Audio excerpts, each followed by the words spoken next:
Thank you so much for tuning in today. I hope you're doing well. Let's take a journey to the heart of the Andes. Amidst its towering peaks and hidden valleys lies a deity whose name has been revered throughout the ages. Viracocha, the creator, the architect, and the harbinger of destiny. Viracocha was the great creator deity in Pre-Inca and Inca mythology, and according to the myth, he had human appearance and was considered to be bearded. It also states that he ordered the construction of Tiwanaku. Tiwanaku is one of the largest archaeological sites in South America. It's also home to the iconic monolithic Gate of the Sun. To me, this thing has always seemed so mysterious. It's mind-blowing. Considered the creator god, he was the father of all other Inca gods, and it was he who formed the earth, heavens, sun, moon, and all living beings. When he finished his work, he was believed to have traveled far and wide, teaching humanity and bringing the civilized arts before he headed west across the Pacific.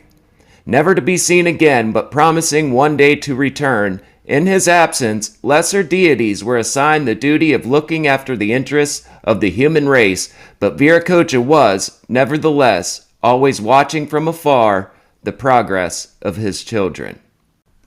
The Creator God. It was believed that human beings were actually Viracocha's second attempt at living creatures, as he first created a race of giants from stone in the Age of Darkness. However, these giants proved unruly, and it became necessary for Viracocha to punish them by sending a great flood. In the legend, all these giants except two then returned to their original stone form, and several could still be seen in much later times standing imposingly at sites such as Tiwanaku. Then Viracocha created men and women, but this time he used clay. He also gave them such gifts as clothes, language, agriculture, and the arts, and then created all animals. Even more useful was Viracocha's decision to create the sun, moon, and stars, and so bring the light to the world. The heavenly bodies were created from islands in Lake Titicaca. Finished, and no doubt highly satisfied with his labors, Viracocha then set off to spread his civilizing knowledge around the world. So if you're a follower of the channel, you'll know that I don't take these creation myths as like factual history. I don't think these are actual events or anything in that nature. But what is very fascinating is the similarities you find between these creator gods. Take Viracocha. He created the sun, the moon, the stars. He created the universe, right? And all the beings.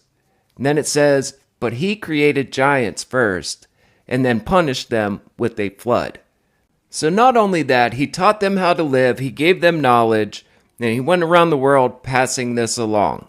Then it said that he set up lesser deities, watchers, to watch over the progress of mankind. I actually have a theory why we have these common motifs throughout ancient cultures like this, of the creator God and the creation, the flood, things of that nature, is because of how they saw the universe. How it was commonly viewed in the ancient world was the heavens and the earth mirrored each other. As above, so below. Astrotheology was deeply intertwined with their spiritual beliefs and governance.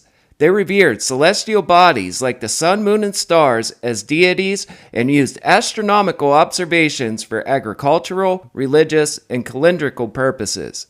The Incas built structures like Machu Picchu and Sacsayhuaman with astronomical alignments showcasing their advanced understanding of celestial movements. These alignments likely served religious and ceremonial functions, reinforcing the connection between the heavens and earthly life. I've been talking about this a lot lately, this astrotheology and ancient religions, because it's very important. I feel there are a few of us that still continue to research and understand things like astrotheology and how important it was in ancient cultures. But I do feel that it can hinder spiritual growth today, as we have major religions and they rely on ancient stories, mythologies, and they don't have this view in mind. The city of Cusco, located in modern-day Peru, is said to have been designed in the shape of a puma, a sacred animal in Inca mythology. The city's layout, with its streets and buildings radiating outwards from the central plaza, was believed to resemble the shape of a crouching puma when viewed from above. The head of the puma was thought to be represented by the fortress of Sacsayhuaman, overlooking the city.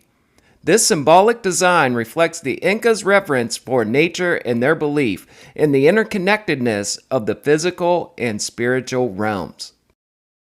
Leo is the fifth sign of the zodiac, symbolized by the lion, or in South America, the puma. Leos are often associated with traits such as strength, courage, confidence, and leadership, ruled by the sun, the center of our solar system. Please tell me you see it. It's one of the most recognizable constellations in the sky and one of the 12 signs of the zodiac. Tell me you can see how the original design of Cusco allegedly was shaped as a puma, and also mirrored its heavenly counterpart. I don't see a whole lot of this taken into account when researching ancient mythologies, religions, cultures. How, just like the ancient city, the original city of Cusco supposedly was built in the shape of a puma, and just so happens mirrors almost exactly the constellation of Leo, a major sign even today in astrology. I don't see that a whole lot with this research. The closest I've seen was the pyramids at Giza lining up with Orion's belt. And there was a theory on that's how they could date them, because 12,000 years ago, the constellation would have been right over the Giza plateau. I don't think that is necessary. All it needs to do is symbolize and represent its heavenly counterpart. In modern times, Viracocha is often revered as a symbol of indigenous identity and resilience, representing a connection to ancestral traditions and beliefs. Ceremonies and rituals dedicated to Viracocha may still be performed, especially during important cultural events and festivals. Not only that, the legacy of Viracocha is still preserved in the archaeological sites such as Tiwanaku and Sacsayhuaman, where the intricate stonework and the monumental architecture is mind-blowing. The Pre-Inca and Inca cultures were renowned for their impressive megalithic engineering, which is evident with the construction of massive stone structures and monuments throughout the Andean region. Back to the Gateway of the Sun. It's renowned for its intricate carvings and symbolic significance. It's made from a single piece of andesite stone, and it measures approximately 12.5 feet wide and 10.8 feet in height. The central motif of the gateway is a stylized representation of a deity, often identified as the creator god Viracocha, surrounded by various symbols and figures. The gateway's carvings depict mythological themes, including celestial bodies, mythical beings, and ritual scenes. Some interpretations suggest that the gateway served as an astronomical calendar, with its carvings aligned to solstices and equinoxes, highlighting the advanced astronomical knowledge of the Tiwanaku civilization. And if you follow the channel, you'll also see a little bit of what we call the Divine Council. Right here you have the supreme deity, and he's surrounded by his heavenly host. Of course, that's just my take on it from studying into things like comparative religions and mythologies, things of that nature.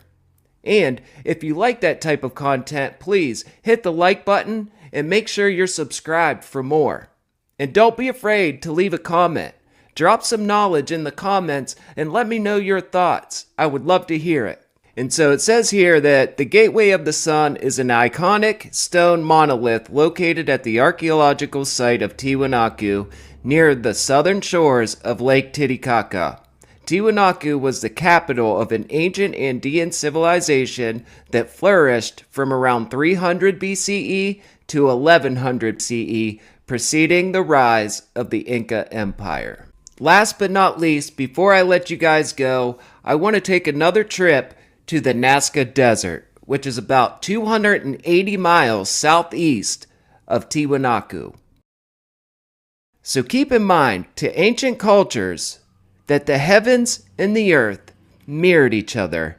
And let's look into the Nazca Lines, which are a series of ancient geoglyphs located in the Nazca Desert of southern Peru. These immense drawings cover an area of approximately 170 square miles of desert plains. The Nazca Lines consist of various geometric shapes as well as hundreds of lines, straight and spiraled, and stylized depictions of animals, plants, and humanoid figures. Among the most famous and intriguing elements of the Nazca Lines are the animal glyphs. These are large-scale representations of animals, often depicted with striking detail and accuracy, despite being visible only from high above. Some of the most iconic animal glyphs include the hummingbird, the spider, the condor, the monkey, the whale, also including, this one's not an animal, but it's a personal favorite of mine, the astronaut. Sadly, this is where I have to leave you. I want to thank you for taking the time to watch this video. If you liked it, leave a thumbs up. Hit me down in the comments if you would like to see me revisit these topics. There is so much here, from the temples, the megalithic structures, the Nazca Lines, the geoglyphs. It goes crazy. Anyway, if you would, please like the video, subscribe. It would really help the channel and I would appreciate it greatly. This has been my episode on Viracocha, the creator god, and thank you for your time.